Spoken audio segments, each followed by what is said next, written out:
વિસ્તારમાં રહી છીએ, અત્યારે પાણીનો બહુ જ પ્રોબ્લેમ છે। પરસોત્તમ માસ ચાલી રહ્યો છે, તો અત્યારે શું માણસોને સવારમાં પૂજા કરવા જવું હોય તો પણ બિલકુલ પાણી છે નહીં।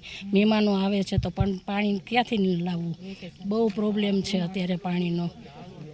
આંબેલા 2માં રહીએ છીએ, અત્યારે પાણીની 7 દિવસથી ખૂબ જ તંગી થઈ છે। ઘર વપરાશ માટે પણ પાણી નથી અને ઘરનું કોઈ પણ કામ થતું નથી।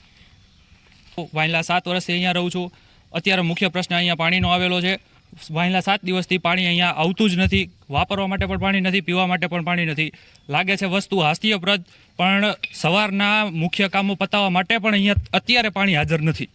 બીજી વસ્તુ કે અહીંયાના જે ડેવલપરો છે અને જે બિલ્ડરો છે એ લોકોએ અત્યારે અહીંયા જે અમને 14 થી 15 સુવિધાઓ આપવાની જે રજૂઆત કરી હતી બ્રાઉચરમાં આવેલી છે, જેમાંથી એક પણ સુવિધા અત્યારે હાજર કરવામાં આવેલ નથી। વાંયલા 10 વર્ષથી આ સોસાયટી ડેવલપમેન્ટમાં છે, પણ હજી સુધી કોઈ પણ રીતની સુવિધાઓ પૂરી પાડવામાં આવી નથી। અત્યારે મુખ્ય પ્રશ્ન પાણીનો છે, જોડે જોડે રોડ, રસ્તાઓ, પછી જે અમને પાર્કિંગો આપવાના કીધા છે એ પાર્કિંગો, કોઈ પણ રીતની સુવિધા અત્યારે હાજર કરવામાં આવેલી નથી। સમસ્યા પાણીની છે। 5 દિવસથી પીવા પાણી કે વાપરવા પાણી નથી અને બિલ્ડરોએ અમારી સાથે છેતરપિંડી કરેલ છે।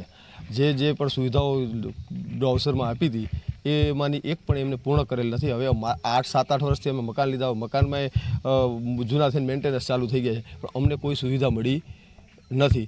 જે અમને કીધું છે એવી 14-15 સુવિધાઓ છે, એમાંની એક પણ આજ દિવસ સુધી થઈ નથી। અને હવે અમારે જે છે એ પાણી આજ દિવસમાં પહેલાં પાણી છે જે મેન છે એ ચાલુ નહીં થાય તો પછી ગ્રાહક સુરક્ષા અને જે પણ કાયદેસરની કાર્યવાહી અમે કરીશું। 5 વર્ષમાં તમે કેટલી વખત રજૂઆત કરી હશે? અનેક વાર રજૂઆતો કરી, મિટિંગો કરી। હવે એ એકબીજાના બિલ્ડરોના વિવાદથી એમની જે તકલીફ છે અને અમને એવા જવાબો આપે છે અને તમારા ઉપર દબાણ કરે છે। ચલો, હા, આજથી 5 વર્ષ પહેલાં મેં મકાન લીધું ત્યારે બિલ્ડરો છે અને સ્કીમ ડેવલપર જે છે એમને અમને આમાં આબલી બતાવી અને મકાન પોરવી દીધા, પૈસા લઈ લીધા રોકડા। આજે 7-8 વર્ષ સોસાયટીને થયા છે, કોઈ પાણીની કોઈ સુવિધા નથી। એમને લાઇબ્રેરી, જીમ, થિયેટર, વાડી, કોમ્યુનિટી હોલ બધી જ સુવિધાઓ કીધી, પણ કોઈ જ બેઝિક સુવિધા નથી હાલમાં। અને સોસાયટી અંધરપટમાં જીવે છે। છેલ્લા 7 દિવસથી સોસાયટીમાં નાહવા માટે પણ પાણી નથી અને આ છેતરપિંડી થઈ છે અમારી સાથે, બહુ ભયંકર છેતરપિંડી થઈ છે। જો આનો ઉકેલ આગામી 3 કલાકમાં નહીં આવે તો અમે ગ્રાહક સુરક્ષા સાથે સાથે 2 દિવસમાં હાઈકોર્ટમાં પીએલ પણ કરશું। આમાં મેન બિલ્ડર છે રાજુભાઈ દવે, આપણે ભરતભાઈ નાળોદા, શંકરલાલ અને દીપકભાઈ જોશી, આ 4 મેન બિલ્ડર છે। સાથે સાથે સ્કીમ ડેવલપર છે બિપિનભાઈ દવે અને હળવદના જાણી માનતી બધી વ્યક્તિઓ છે।